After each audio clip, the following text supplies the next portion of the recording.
திருவள்ளூர் மாவட்டம் கூடப்பாக்கம் பகுதியில் வறட்சி பாதிப்பு குறித்து ஆட்சியர் சுந்தரவள்ளி ஆய்வு செய்து வருகிறார். அந்த காட்சிகளை இப்போது பார்க்கலாம். இது பற்றிய விவரங்களை செய்தியாளர் எழில் தர இணைந்திருக்கிறார். அவரிடம் பேசலாம். எழில், மாவட்ட ஆட்சியர் எந்தெந்த பகுதிகளில் தற்போது ஆய்வு நடத்தி வருகிறார்கள்?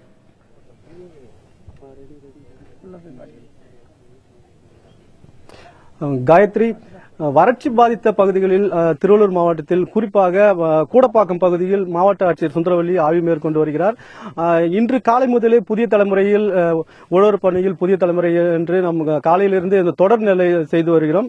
அந்த வகையில் நம் காலையில் பொதியாரங்குளம் என்ற பகுதியில் நேரியலில் ஈடுபட்டும் அங்கு விவசாயிகள் பல்வேறு புகார்களை அளித்தனர். அதன் அடிப்படையில் தற்போது மாவட்ட ஆட்சியர் இங்கே இந்த களப்பணியை மேற்கொண்டிருக்கிறார். அவரிடம் நாம் பேசுவோம். வணக்கம் மேடம்.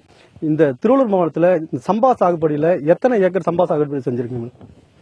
இல்ல, ஆக்சுவலாங்க இப்ப அந்த கணக்கெடுக்கும் பணி தமிழக அரசின் உத்தரவுப்படி நேற்றுக்கு நம்மளுடைய 398 இவங்க வருவாய்த்துறை அலுவலர்கள் மற்றும் ஒரு 89 அக்ரி அலுவலர்கள் இவங்க 2 பேருக்கும் நேற்று பயிற்சி கொடுத்து இன்றைய அவங்க களத்துல இருக்காங்க. ஆக்சுவலா இன்னைக்கும் நாளைக்கும் அவங்களோட பணி என்னன்னா கிரவுண்ட் ட்ரூத்திங் எக்ஸசைஸ்னு ஒன்று பண்றாங்க. அது இல்லாம பேரலா எனுமரேஷன் பண்றாங்க. என்னென்ன பேடி ஃபீல்ட் வறட்சியால பாதிக்கப்பட்டது அப்படின்ற அந்த கணக்கெடுப்பு காலையில இருந்து தொடர்ந்து நடந்து வருகிறது. அந்த கணக்கெடுப்பு சரியாக நடத்துறாங்களான்ற பார்க்க தான் நாங்க அந்த ஃபீல்ட்ல நாங்களும் கண்காணிச்சிட்டு இருக்கோம். திருவள்ளூர் மாவட்டத்தில் நெல் பயிரை தவிர மற்ற தோட்டக்கலை பயிர்கள் அதனால கணக்கெடுப்பு பணிகள் எப்ப தொடங்கும்? இல்ல, ஆக்சுவலா பாத்தீங்கன்னா நேற்றுக்கு நாங்க பயிற்சி கொடுத்தது ஹார்டிகல்ச்சர் போத் அக்ரிகல்ச்சர் ரெண்டுத்துக்குமே கொடுத்திருக்கிறோம். இன்னைக்கும் நாளைக்கும் நடக்கிற அந்த களப்பணியினுடைய முடிவில் தான் நமக்கு என்னென்ன பயிர்கள் வறட்சியால் பாதிக்கப்பட்டிருக்குன்ற சரியான விவரங்கள் தெரிய வரும். வறட்சியால் பாதிக்கப்பட்ட ஒரு புறம் இருந்தாலும் இந்த விவசாயிகளோட உயிரிழப்புன்றது ஒரு புறம் தொடர்ந்துட்டு இருக்கு. இதை நீங்க எப்படி பாக்குறீங்க? நம்ம மாவட்டத்தை பொறுத்த வரைக்கும் பாத்தீங்கன்னா உடனே இப்ப வர்தா புயல் 12 வந்துச்சு. அதனால கிட்டத்தட்ட 32,000 ஹெக்டேர் பாதிக்கப்பட்டது.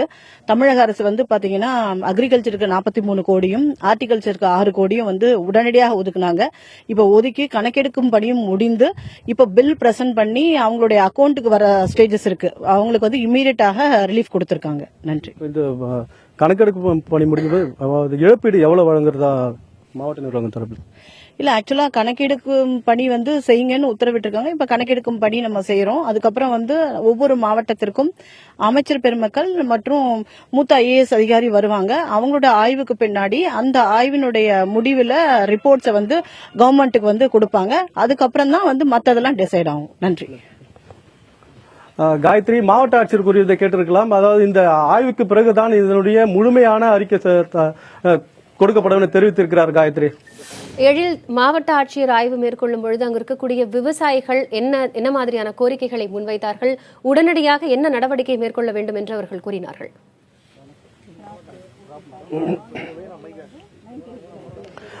காயத்ரி, அதாவது இந்த விவசாயிகளை பொறுத்தவரையில் ஏக்கர் ஒன்றுக்கு 25,000 ரூபாய் வழங்க வேண்டும். அந்த இழப்பீடும் பாரபட்சம் பார்க்காமல் அனைத்து விவசாயிகளுக்கும் வழங்கப்பட வேண்டும், அதுவும் துரிதமாக வழங்கப்பட வேண்டும் என்ற கோரிக்கை வைத்திருக்கிறார்கள். மேலும் பயிர் கடன்களை தள்ளுபடி செய்ய வேண்டும் உள்ளிட்ட பல கோரிக்கைகளை மாவட்ட ஆட்சியரிடம் இந்த விவசாயிகள் வைத்திருக்கிறார்கள். காயத்ரி.